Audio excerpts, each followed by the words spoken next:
Welcome to our English class. Myself, K.R. Ganesh. Dear students, hope you are fine. Today, we are going to start the second unit of your English textbook, the frames. The word frame means a single image of film or video. Frame is the term used by the screenwriters to indicate the entrance of a person or thing into a framed shot. We can say the word frame is connected with film.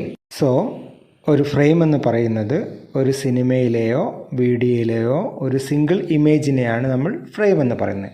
ഇത്തരത്തിലുള്ള ഒരുപാട് ഫ്രെയിംസുകൾ ഒരു series ആയിട്ട് വരുമ്പോഴാണ് നമുക്കൊരു സിനിമയോ വീഡിയോയോ സാധ്യമാകുന്നത്. Okay, so let us start page number 41. If you are an ardent fan of movies, they must have certainly influenced you in formulating your decisions, thoughts, feelings, views, etc. നിങ്ങൾ സിനിമയെ ഒരുപാട് ഇഷ്ടപ്പെടുന്ന ആളാണെങ്കിൽ തീർച്ചയായും സിനിമ നിങ്ങളുടെ ജീവിതത്തിൽ വലിയ സ്വാധീനം ചെലുത്തിയിട്ടുണ്ടാകും. നിങ്ങളുടെ തീരുമാനമെടുക്കുന്നതിനെയും നിങ്ങളുടെ ചിന്തകളെയും നിങ്ങളുടെ വികാരങ്ങളെയും നിങ്ങളുടെ കാഴ്ചപ്പാടുകളെയും ഒക്കെ സിനിമ ഒരുപാട് സ്വാധീനിച്ചിട്ടുണ്ടാകും. Films are produced on genres such as action, suspense thriller, history, romance, mystery, biography, animation, and so on. We should know how to watch movies from a critical perspective. പല തരത്തിലുള്ള സിനിമകളും നമ്മൾ കണ്ടിട്ടുണ്ട്. ആക്ഷൻ ഫിലിംസ് ഉണ്ട്, suspense ത്രില്ലറുകളുണ്ട്, ഹിസ്റ്റോറിക്കലായിട്ടുള്ള ഫിലിമുണ്ട്, romantic ആയിട്ടുള്ള ഫിലിംസുകളുണ്ട്, mystery ഉണ്ട്, biography, animation, ഇങ്ങനെ ഒരുപാട് വിഭാഗത്തിലുള്ള സിനിമകളുണ്ട്. ഇവിടെ നമ്മളോട് ആവശ്യപ്പെടുന്നത് സിനിമകളെ വിമർശനാത്മകമായ വീക്ഷണത്തിലൂടെ നമ്മൾ കാണാൻ പഠിക്കണം, അത് നമ്മൾ അറിഞ്ഞിരിക്കണം എന്നുള്ളതാണ്. Now let us discuss some questions. First one, how many movies do you watch approximately a month? On DVD, TV or in a theater? എത്ര സിനിമകൾ വരെ നിങ്ങൾ ഒരു മാസം കാണും? അതായത് വീട്ടിൽ നിന്നോ അല്ലെങ്കിൽ തിയേറ്ററിൽ നിന്നോ അല്ലെങ്കിൽ CD എടുത്തിട്ടോ എത്ര സിനിമകൾ വരെ നിങ്ങൾ കാണുമെന്നാണ് ചോദിച്ചത്. Second one, what are your favourite types of movies? Explain. നിങ്ങൾക്ക് ഇഷ്ടപ്പെട്ട സിനിമകൾ ഏത് തരത്തിലുള്ളതാണ്, അതിൻ്റെ കാരണം എന്താണ്? Third one, rank the 5 best movies you have seen. നിങ്ങൾ കണ്ട ഏറ്റവും മികച്ച 5 സിനിമകൾ ഏതൊക്കെയാണെന്ന് ലിസ്റ്റ് ഔട്ട് ചെയ്യൂ. The fourth one, what kind of movies do your parents or guardians like to watch? നിങ്ങളുടെ പാരൻസിന് അല്ലെങ്കിൽ ഗാർഡിയൻസിന് ഏത് തരത്തിലുള്ള സിനിമകൾ കാണാനാണ് ഇഷ്ടം? How often do you watch movies വിത്ത് ദം? നിങ്ങൾ എപ്പോഴൊക്കെയാണ് അവരോടൊപ്പം സിനിമ കാണാറുള്ളത്? Then fifth one, what are the difference between watching A movie at home and watching it in A theatre? Cinema വീട്ടിലിരുന്ന് കാണുന്നതും തിയേറ്ററിൽ പോയി ഇരുന്ന് കാണുന്നതും തമ്മിലുള്ള വ്യത്യാസം എന്തൊക്കെയാണ്? What kind of movies do you watch at school? സ്കൂളിൽ നിന്ന് നിങ്ങൾ കാണിച്ചു തരാറുള്ള സിനിമകൾ ഏത് തരത്തിലുള്ള സിനിമകളാണ്? Then page number 42. You can see 3 pictures. The first one is Charlie Chaplin. He was an American film maker, an actor, a comic actor. So then second one is Akira Kurosawa. He was a Japanese film director, scriptwriter. Then third one is Adur Gopalakrishnan, an Indian filmmaker who was born in Kerala. Okay, now you are asked to prepare profile of these great filmmakers. So you may search the internet or any other sources to collect information. ഈ 3 വ്യക്തികളെക്കുറിച്ചുള്ള കൂടുതൽ information നിങ്ങൾ ഇൻ്റർനെറ്റിൽ search ചെയ്തതിന് ശേഷം നിങ്ങൾ ഇവരുടെ profile തയ്യാറാക്കുക. Okay, dear students, let us start page number 43. Project tiger. Here is an article by Satyajit Ray, one of the greatest filmmakers, on how he managed to shoot the scenes of a film which included a tiger. വിഖ്യാത cinema സംവിധായകനായ സത്യജിത്ത് റേയുടെ ചില അനുഭവങ്ങളാണ് ഈ ആർട്ടിക്കിളിൽ അദ്ദേഹം വിവരിക്കുന്നത്. അതിൽ പ്രധാനമായിട്ടും അദ്ദേഹം പറയുന്നത് ഒരു സിനിമാ ചിത്രീകരണ വേളയിൽ അദ്ദേഹത്തിന് ഒരു ടൈഗറിനെ ഉൾപ്പെടുത്തിക്കൊണ്ടൊരു പ്രത്യേകതരം സീൻ ഷൂട്ട് ചെയ്യണമായിരുന്നു. ആ സിനിമാ ചിത്രീകരണം അദ്ദേഹം എങ്ങനെയാണ് മാനേജ് ചെയ്തത് എന്നാണ് ഈ ആർട്ടിക്കിൾ പ്രധാനമായും വിവരിക്കുന്നത്. Let's read his profile. Satyajit Ray 1921-1992 was an Indian filmmaker.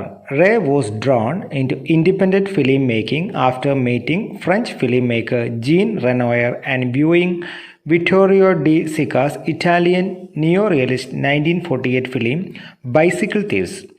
Ray directed 36 films, including feature films, documentaries, and short films.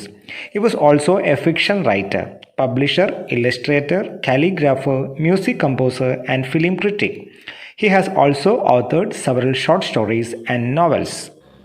ഇന്ത്യയിലെ ഏറ്റവും അറിയപ്പെടുന്ന സംവിധായകരിൽ ഒരാളാണ് സത്യജിത്ത് റേ. അദ്ദേഹത്തിനെ സ്വാധീനിച്ച 2 വ്യക്തികളായിരുന്നു. ഒന്ന് ഫ്രഞ്ച് ഫിലിം മേക്കറായ ജീൻ റെനോയർ എന്ന് പറഞ്ഞ വ്യക്തിയും മറ്റൊന്ന് അദ്ദേഹം കണ്ടൊരു സിനിമയായിരുന്നു ബൈസിക്കിൾ തീവ്സ് എന്ന് പറഞ്ഞൊരു സിനിമ. അതൊരു ഇറ്റാലിയൻ ഫിലിം മേക്കറുടെ സിനിമയായിരുന്നു. ഈ 2 സിനിമ അദ്ദേഹത്തെ നന്നായി സ്വാധീനിച്ചു. അദ്ദേഹം 36 സിനിമകൾ സംവിധാനം ചെയ്തു. അതിൽ എല്ലാ വിഭാഗത്തിൽപ്പെട്ട സിനിമകളും ഉണ്ടായിരുന്നു. എല്ലാ രംഗങ്ങളിലും അദ്ദേഹം കഴിവ് തെളിയിച്ചിരുന്നു എന്നാണ് ഇതിൽ പറയുന്നത്. Okay, let us start Project Tiger. First paragraph. No one can beat Hollywood when it comes to making films with animals in them. I remember films in my childhood, and there were quite a few of them that had an Alsatian called Rin Tin Tin. This dog's acting was more impressive than a human's. Later we got to see 3 or 4 other films with a collie called Lassie. It seemed that the director could make Lassie do just about anything. These trained dogs were famous stars in their own rights, and the money they earned was no less than what a real film star got.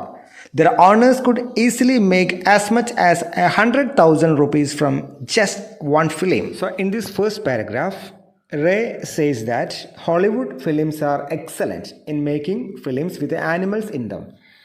മൃഗങ്ങളെ കഥാപാത്രങ്ങളാക്കി സിനിമകൾ നിർമ്മിക്കുന്നതിൽ മികച്ച സിനിമകൾ നിർമ്മിക്കുന്നത് Hollywood, അതായത് English cinema ലോകമാണെന്നാണ് ray പറയുന്നത്. അദ്ദേഹം അതിന് ചില ഉദാഹരണങ്ങൾ ഇവിടെ നൽകുന്നു. അദ്ദേഹത്തിൻ്റെ കുട്ടിക്കാലത്ത് അദ്ദേഹം കണ്ട ഒരു സിനിമയാണ്. The film name was Rin Tin tin. അതിൽ ഒരു അൾസേഷ്യൻ വിഭാഗത്തിൽപ്പെട്ട നായ അഭിനയിച്ചിരുന്നു. ആ നായയുടെ പേരും അതിൻ്റെ പേരും റിൻ ടിൻ ടിൻ എന്നാണ്. So the dogs acting was more impressive than A humans. മനുഷ്യൻ അഭിനയിക്കുന്നതിനേക്കാൾ മികച്ച ആകർഷണീയമായ രീതിയിലായിരുന്നു ആ നായ അതിൽ അഭിനയിച്ചത്. ഇംപ്രസീവ് മീൻസ് അട്രാക്റ്റീവ്ലി എന്നാണ് അല്ലേ. അത്രയും ആകർഷണീയമായ രീതിയിലായിരുന്നു ആ നായ അതിൽ അഭിനയിച്ചതെന്ന് പറയുന്നു. മറ്റൊരു ഉദാഹരണം അദ്ദേഹം പറയുന്നത് മറ്റൊരു ഫിലിമാണ്. ആ ഫിലിമിൽ കോലി എന്ന വിഭാഗത്തിൽപ്പെട്ടൊരു നായയാണ് അഭിനയിച്ചത്. 1-2 സിനിമകൾ അത്തരത്തിലുള്ള നായകൾ അഭിനയിച്ച സിനിമകൾ അദ്ദേഹം കണ്ടു. അതിൽ വിളിച്ചിരുന്നതിൻ്റെ പേര് ലാസി എന്നായിരുന്നു. കോലി വിഭാഗത്തിൽപ്പെട്ട ഒരു നായയായിരുന്നു അത്. It seam that the director could make lassi do just about anything. ആ സിനിമയിൽ സത്യജിത്ത് റേ പറയുന്നത് ആ സംവിധായകൻ എന്തു പറയുന്നോ അതൊക്കെ ആ നായ ചെയ്യാൻ റെഡിയായിരുന്നു ആ സിനിമയിൽ എന്നാണ് പറയുന്നത്. The train dogs for famous stars in their own rights. ഈ പരിശീലനം നേടിയ ഈ നായകളൊക്കെ തന്നെ എന്തായിരുന്നു? ഫേമസ് സ്റ്റാർസ് ആയിരുന്നു അല്ലേ. അതായത് ആ വിഭാഗത്തിൽ അവരൊക്കെ എന്തായിരുന്നു? സ്റ്റാർസ് തന്നെയായിരുന്നു. And the money they earn was no less than what a real film star got. അവ നേടിയ വരുമാനം അല്ലെങ്കിൽ പണം എന്ന് പറയുന്നത് ഒരു യഥാർത്ഥ ഫിലിം സ്റ്റാർസിന് കിട്ടുന്ന അത്ര തന്നെ പണം അവർക്കും കിട്ടിയിരുന്നു എന്നാണ് പറയുന്നത്. Their owners could easily make as much as 100,000 rupees from just one film. ഒറ്റ ഫിലിം കൊണ്ട് തന്നെ അതിൻ്റെ ഓണേഴ്സിന് 100,000 മീൻസ് 1 lakh അല്ലേ, 100,000 rupees അല്ലേ, ലക്ഷക്കണക്കിന് രൂപ അവർ സമ്പാദിച്ചിരുന്നു ഈ നായയുടെ അഭിനയിപ്പിച്ചുകൊണ്ട് എന്നാണ് റേ പറയുന്നത്. Now coming to the second paragraph, I realized how reverently these animal actors were treated when I happened to see the shooting of a film 20 years ago in Disney Studio in Hollywood. The main character in this film was a large dog.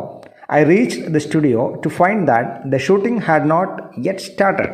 Ray says that Hollywood industry gives much respect to these animal actors. Reverently. How reverently? Reverently means respectfully. Reverend means respect. So Ray remember an incident that was happened in Disney Studio in Hollywood. ഹോളിവുഡിലെ Disney സ്റ്റുഡിയോയിൽ നടന്ന ഒരു സംഭവം അദ്ദേഹം വിവരിക്കുകയാണ്. അദ്ദേഹം ഒരു shooting ലൊക്കേഷനിലേക്ക് 20 years back നടന്ന സംഭവമാണ്. ഈ ആർട്ടിക്കിൾ എഴുതിയതിൻ്റെ 20 ഇയേഴ്സ് ബാക്ക് നടന്ന സംഭവമാണ്. 20 വർഷങ്ങൾക്ക് മുമ്പ് അദ്ദേഹം ഡിസ്നി സ്റ്റുഡിയോ, അമേരിക്കയിലെ ഒരു ഫേമസ് സ്റ്റുഡിയോ സന്ദർശിക്കാനിടയായി. ഫിലിം സ്റ്റുഡിയോ ആണ്, അവിടെ വെച്ചാണ് ഫിലിം മേക്ക് ചെയ്യുന്നത്. അവിടെ സന്ദർശിക്കാനിടയായി. അപ്പോൾ ഒരു ഷൂട്ടിംഗ് നടന്നുകൊണ്ടിരിക്കുകയാണ്. അപ്പോൾ അതിലെ മെയിൻ ക്യാരക്ടർ എന്ന് പറയുന്നത് ഒരു വലിയ ഡോഗാണ്, a large dog. I reach the studio to find the shooting had not yet started. Shooting തുടങ്ങുന്നതിന് മുമ്പേ ആയിരുന്നു അദ്ദേഹം അവിടെ എത്തിയിരുന്നത്. Page number 44. The cameraman was getting the lights ready. It is customary for actors to be present when the lights are arranged, for they have to show the cameraman how they will walk or where they will stand in a particular shot. In the case of very famous stars, this job is done by their stand-ins. A stand-in is usually a person who is physically similar to the real star. The stars themselves arrive only when the lights are ready and it is time to take a shot. സ്റ്റുഡിയോയിൽ എത്തിയപ്പോൾ ചില കാര്യങ്ങൾ അദ്ദേഹം വിവരിക്കുകയാണ്. The cameraman was getting the lights ready. Cameraman lights ready ആയിക്കൊണ്ടിരിക്കുകയാണ് അടുത്തൊരു രംഗം shoot ചെയ്യാൻ വേണ്ടിയിട്ട്. It is customary for actors to be present when the lights are arranged. അവിടുത്തെ ഒരു പതിവ് രീതിയായിരുന്നു. കസ്റ്റമറി മീൻസ് പതിവ് രീതിയാണ്. ക്യാമറാമാൻ സെറ്റിലേക്ക് വരുമ്പോഴത്തേക്കും ആക്ടേഴ്സും അതിൻ്റെ കൂടെ ഉണ്ടായിരിക്കും. കാരണം actors, the cameraman, how they will work or where they will stand അല്ലേ. The actors should show, actors കാണിച്ചു കൊടുക്കണം എങ്ങനെയാണ് അവർ ചെയ്യാൻ പോകുന്നത് അടുത്ത സീൻ എന്ന് ക്യാമറാമാന് കാണിച്ചു കൊടുക്കണം. In the case of very famous stars this job is done by the stand-ins. വലിയ വലിയ താരങ്ങളാണെങ്കിൽ അവർക്ക് പകരമായിട്ട് സ്റ്റാൻഡിൻസ് അല്ലേ, പകരക്കാരായിട്ട് ഒരാൾ വരും. സ്റ്റാൻഡിൻ എന്ന് പറയുന്നത് a person who is physically similar to the real stars അല്ലേ. ഒരു പ്രമുഖ താരത്തിന് സ്റ്റാൻഡിൻ എന്ന് പറയുമ്പോൾ അദ്ദേഹത്തിൻ്റെതായ ഫിസിക്കൽ ഫീച്ചേഴ്സ് ഉള്ള അല്ലെങ്കിൽ ഫിസിക്കലി അദ്ദേഹത്തോളം വലിപ്പമുള്ള ആളുകളായിരിക്കും സ്റ്റാൻഡിനായിട്ട് പകരക്കാരായിട്ട് വരിക. The stars themselves arrive only when the lights are ready and it is time to take a shot. Stars ആകുമ്പോൾ, ഫിലിം സ്റ്റാർസ്, വലിയ മെഗാ സ്റ്റാർസൊക്കെ ആകുമ്പോൾ അവർ ആ പർട്ടിക്കുലർ സീന് എപ്പോഴാണോ എടുക്കുന്നത് അതിൻ്റെ റിയൽ ടൈമിൽ മാത്രമേ, യഥാർത്ഥ ആ സമയത്ത് മാത്രമേ അവർ വരൂ. പക്ഷേ അത്ര പ്രസക്തമല്ലാത്ത താരങ്ങളൊക്കെ ക്യാമറാമാൻ വരുമ്പോഴത്തേക്കും അവരും വന്നിട്ട് അടുത്ത സീൻ എങ്ങനെ ചെയ്യണമെന്നുള്ളത് ക്യാമറാമാൻ്റെ ഡിസ്കസ് ചെയ്യാറുണ്ടായിരുന്നു. Third paragraph. Here in Disney studio I notice that a few actors were moving about in the set and on one side, standing quietly, was the protagonist, the same large dog. The cameraman shouted to everyone to take their positions, but the dog remained where it was. This puzzled me. Could it be that it was not recorded in the next shot? സ്റ്റുഡിയോയിലെ കാഴ്ചകളാണ് ഇദ്ദേഹം വിവരിക്കുന്നത്. He notice a few actors were moving about in the സെറ്റിലെ, ചില നടന്മാർ സെറ്റിലൂടെ നടന്നു പോകുന്നുണ്ട്. And one side standing quietly, മറ്റൊരു ഭാഗത്ത് ഈ സിനിമയിലെ മെയിൻ ക്യാരക്ടർ, പ്രൊട്ടഗോണിസ്റ്റ് അല്ലേ, മെയിൻ സെൻട്രൽ ക്യാരക്ടർ എന്ന് പറയുന്നത് ഒരു ലാർജ് ഡോഗാണ്. Cameraman was shouted to everyone to take their position. Cameraman അടുത്ത സീൻ എടുക്കാൻ വേണ്ടിയിട്ട് വളരെ ഒച്ചത്തിൽ സൗണ്ടിൽ ഇങ്ങനെ സംസാരിക്കുന്നുണ്ട്, അവർക്ക് നിർദ്ദേശങ്ങൾ കൊടുത്തുകൊണ്ടിരിക്കുകയാണ്. But the dog remain war it was. പക്ഷേ ആ ഡോഗ് അല്ലേ, അതിലെ സെൻട്രൽ ക്യാരക്ടറായ ഡോഗ് അവിടുന്ന് അനങ്ങാതെ ഒരു സൈഡിൽ നിൽക്കുന്നു. This puzzle me. സത്യത്തിൽ വളരെ കൺഫ്യൂസ്ഡായി, വളരെ ആശയക്കുഴപ്പം ഉണ്ടായി. Could it be that it was not record in the next shot. അദ്ദേഹം ആലോചിച്ചു, ഒരു പക്ഷേ ഇനി എടുക്കാൻ പോകുന്ന നെക്സ്റ്റ് സീനിൽ ആ നായ അഭിനയിക്കേണ്ടതുണ്ടാവില്ല, ആ നായ ഉൾപ്പെടാത്തൊരു സീനായിരിക്കാം അടുത്തതായി എടുക്കാൻ പോകുന്നതെന്ന് വിചാരിച്ചു. Then coming to the fourth paragraph. Before I could ask someone, a strange thing happened. From nowhere appeared a little dwarf, followed by another man carrying a hairy dog skin. Then, to my perfect amazement, the dwarf went down on all the fours on a chalk mark on the floor, just like an animal, and the dog skin was draped over him. Then he crawled from one mark to another, and the cameraman got busy with the lights. It finally dawned upon me that this dwarf was paid to be the dog's stand-in. It's a very interesting paragraph. So he says that a strange thing happened. From nowhere appeared a little dwarf followed by another man carrying a hairy dog skin. So അദ്ദേഹം പറയാണ്, എവിടെ നിന്നാണ് അറിയില്ല, പെട്ടെന്ന് തന്നെ ആ particular സീനിലേക്ക്, ആ ക്യാമറയുടെ മുന്നിലേക്ക് ഒരു കുള്ളനായ മനുഷ്യൻ, ഡ്വാഫ് അല്ലേ, അദ്ദേഹം പ്രത്യക്ഷപ്പെടുകയാണ്. അദ്ദേഹം ഒരു തരത്തിലുള്ള ഒരു ഡ്രസ്സ് ധരിച്ചിരിക്കുന്നു, ഒരു ഡോഗ് സ്കിൻ അല്ലേ, പെട്ടെന്ന് കണ്ടു കഴിഞ്ഞാൽ ഒരു നായയുടെ ശരീരം പോലെ തോന്നിക്കുന്ന തരത്തിലുള്ള ഒരു ഡ്രസ്സ് ധരിച്ചുകൊണ്ട് അല്ലേ അദ്ദേഹം ക്യാമറയുടെ മുന്നിലേക്ക് വരികയാണ്. ഈ വാസ് പെർഫെക്റ്റ് അമേസ്മെൻറ്റ്, വളരെ അത്ഭുതം തന്നെ തോന്നുകയാണ്. The dwarf went down on all the fours on a chalk mark അല്ലേ, ആ ഡ്വാഫ് 4 കാലിൽ എന്ത് ചെയ്യാണ്, നടക്കുകയാണ്.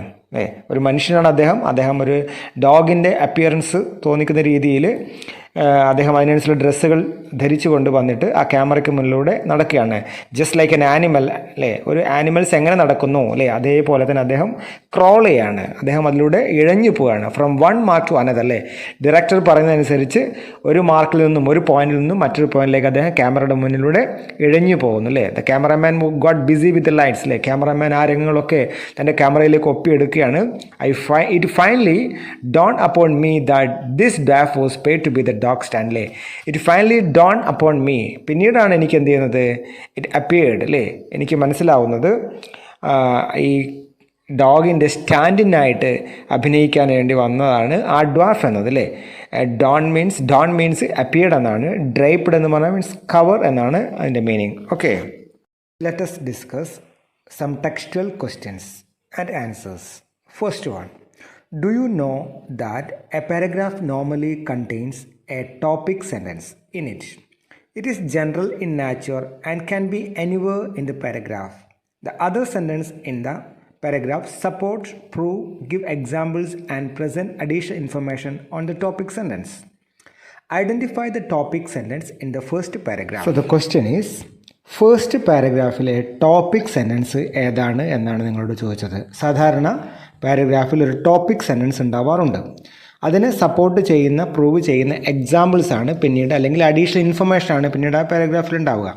ഏതൊരു പാരഗ്രാഫ് ആയാലും അതിലൊരു ടോപ്പിക് സെൻറ്റൻസ് ഉണ്ടാവും. അപ്പോൾ ഈ പാരഗ്രാഫിലെ ഒന്നാമത്തെ പാരഗ്രാഫിലെ ടോപ്പിക് സെൻറ്റൻസ് ഏതാണ് എന്ന് നിങ്ങളോട് ഐഡൻറ്റിഫൈ ചെയ്യാനാണ് ആവശ്യപ്പെട്ടിരിക്കുന്നത്.